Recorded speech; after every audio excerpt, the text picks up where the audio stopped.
Welcome back for another map state update.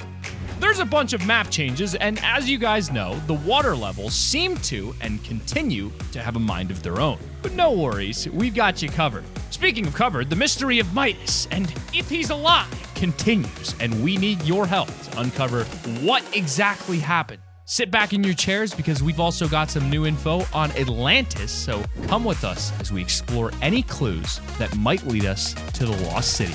Oh, and like this video for a free telescope so you too can spot secrets around the map. Number 15, Pleasant Park.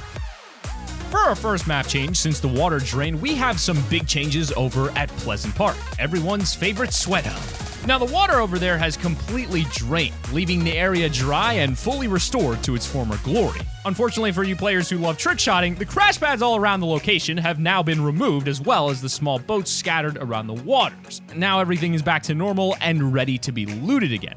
Well, not everything. If you remember last season, there was a secret soccer field that opened up in Pleasant Park, and we're still waiting on it to reappear. I wonder if the henchmen will still be there when it does, or if they'll be long gone. I mean, it was a pretty trash drop anyway, to be honest. But hey, speaking of trash, number 14, Trash Island. Through Season 3, there's been an infamous Trash Island known for some loot and an unreleased skin Easter egg. But with the latest water drain, this island has now been removed from the game. I don't think we'll ever see this one return. If you remember, the Trash Island had an Easter egg of a crash test dummy on it. This is actually an unreleased skin, and you can even find it on chests and in a loading screen with the upcoming Bryce 3000 outfit. With the removal of Trash Island, does this mean that the dummy skin is on the horizon? I mean, possibly.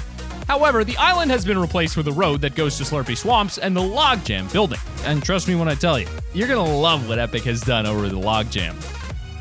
Number 13, the Logjam. You already knew it was going to be that one.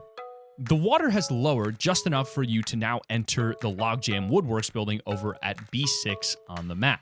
You can head there through the main entrance, and there's now loot and materials for you to collect. In fact, with the building being a Woodworks, you can actually get yourself maximum wood from pallets in this area alone. So, with this new POI being unlocked once again, it has reclaimed its spot as one of the better locations to rotate and get maximum wood materials extremely quickly at. That's not all though, because near the Logjam building, there's a small stone circle above the ground, and mining here will get you some stone materials fairly quickly. Basically, with Logjam now being back, it's a gold mine for rotating and getting quick materials. If you're walking past this return location without stopping to top up your materials, then what are you even doing? What are you waiting for? Number 12, Pirate Ship. With a more expected map change, we have the classic Pirate Ship. This thing has been moving each and every week, and that hasn't changed this time around. Most recently, you can find the pirate ship more to the west of its previous location, and it's now pointing towards the Fortilla. We have no idea why this single ship is moving around every week, but we hope to find out soon. It's possible we'll learn more about the crew of the ship once it reaches its destination. Maybe it's heading to the Fortilla as extra reinforcements for Ghost, with that area being their headquarters right now. But that's all irrelevant. Instead, you're going to want to check out number 11, Slurpy Swamp.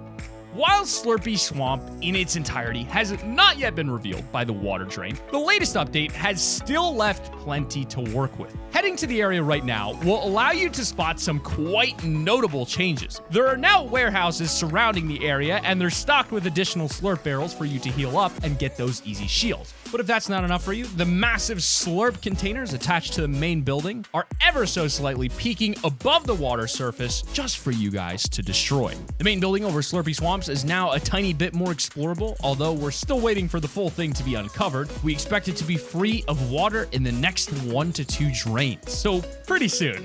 And while there's hope for Slurpy, there is one location on the map which has shocked us in the latest update. If you land here often, you're gonna be annoyed.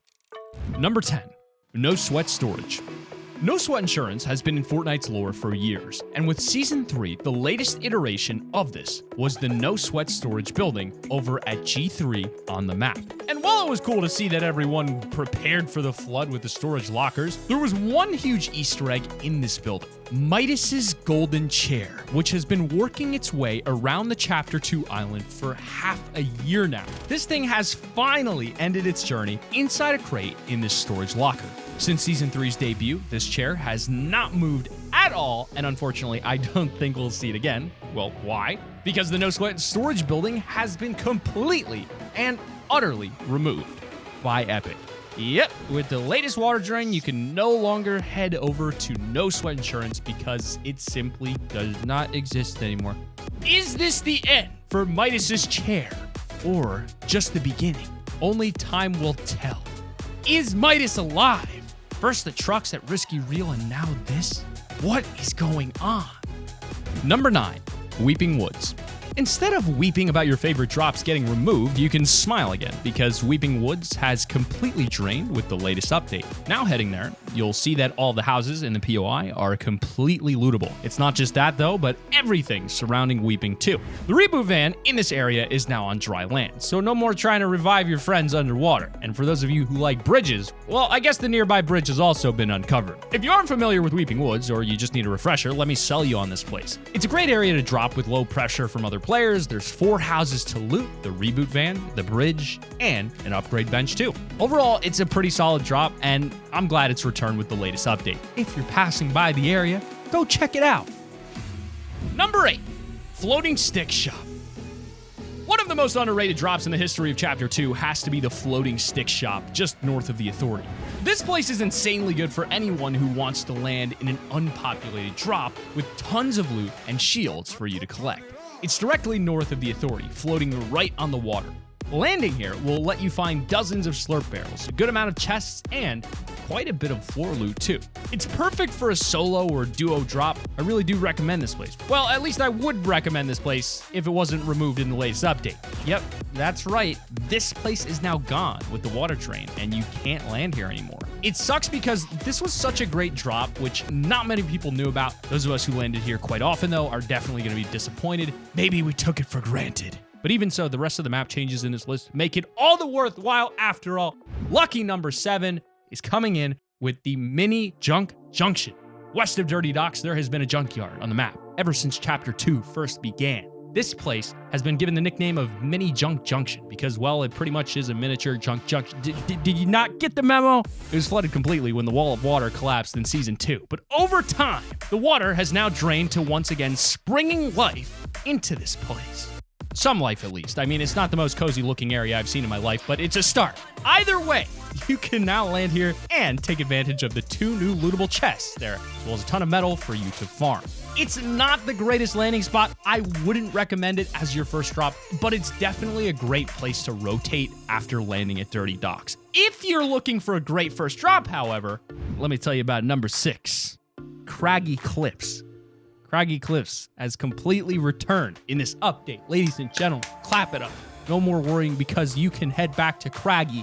This area is filled with houses for you to loot, with the water now allowing you to roam the entire POI. All of the chest spawns have returned, so no need to worry about lost loot. The reboot van in the area is also now on land rather than underwater, so less hassle for you. Pretty much the entire place is restored to its former glory, although the very lower side of Craggy is still submerged. It's not a problem at all, though, and doesn't really affect the POI as a whole, and so make sure to land here if you're looking to get a fresh drop. Number 5, Dirty Docks. Since the water last drained, Dirty Docks hasn't really changed much, but it has still changed enough that it's worthy of us talking about it. If you head there now, you'll notice that the water levels have ever so slightly gone down around Dirty, and it means that there are now a few extra buildings for you to walk inside of and loot. Over at the south side of Dirty Docks, there's a factory that is still fully submerged, but you can now access the roof. On this roof, there's a convenient chest and campfire for you to use. Although I still wouldn't recommend dropping here just yet because most of the area is still pretty closed off by the water. While the water isn't doing much for Dirty Docks just yet, there is one place that is constantly being updated every time the water levels drop. And that's number 4, Frenzy Farm. Frenzy Farm got a small update, improving the loot here a tiny bit. Once again, last week they added a new dock with a shack, 2 tractors, and a chest spawn. But they're not done just yet. I feel like I'm getting too excited for these POI changes. Oh my god. This week, Epic has uncovered the lower east side of Frenzy, which also brought with it a couple of new changes. First, we can see 2 brand new shacks, 1 with a chest, and a few new things nearby to farm for materials. An extra cornfield was also added to the area, which is always great, because there's no such thing as too many heals. Especially with how many sweats Fortnite has nowadays. I mean, let's be honest. Number 3, roads at Steamy Stacks and Holly Hedges.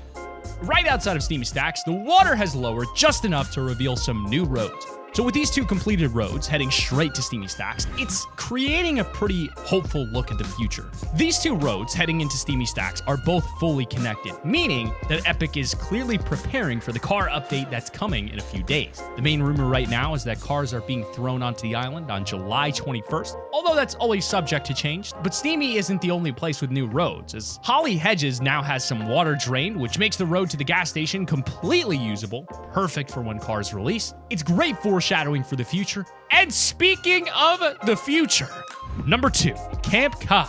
Last week, Camp Cod finally had its main house uncovered, making it a decent drop spot, although the rest of the area was still fully submerged. This week, we still don't quite have all of the Camp Cod to explore. The land around the main house has been uncovered, and the barn's top level is now lootable. Now, the barn's top level has a wooden pallet and a chest, so it's improved this spot a bit. But as the water level drains each week, Camp Cod is definitely a place to keep your eye on. It's one of the deepest submerged POIs, and every week it'll continue to uncover new things and become a stronger landing option. And your number 1 spot, Atlantis. This is the mystery that we are all continually thinking about. The giant whirlpool in the top left corner of the map has not changed at all throughout Season 3. And we've been sat twiddling our thumbs just waiting for something to happen with it. That's where this update comes in. Underneath the whirlpool, you can actually now see an entire outline of where the upcoming Atlantis POI is going to be. At first, Atlantis was just speculation, but this indent under the water is a pretty massive area. And we actually got our first look at Atlantis in the Black Manta trailer. You can actually spot it in the background here. So it's possible that Atlantis will get added along with Aquaman being unlocked. For now, though, we have this outline at the whirlpool as well as this teaser image to get us hyped. I know I'd be excited to get my hands on some Atlantean technology, but until then, hit that sub button, and if you guys are eager to find out more, check out this other video right over here. And be sure to keep it right here on Top 5 Gaming.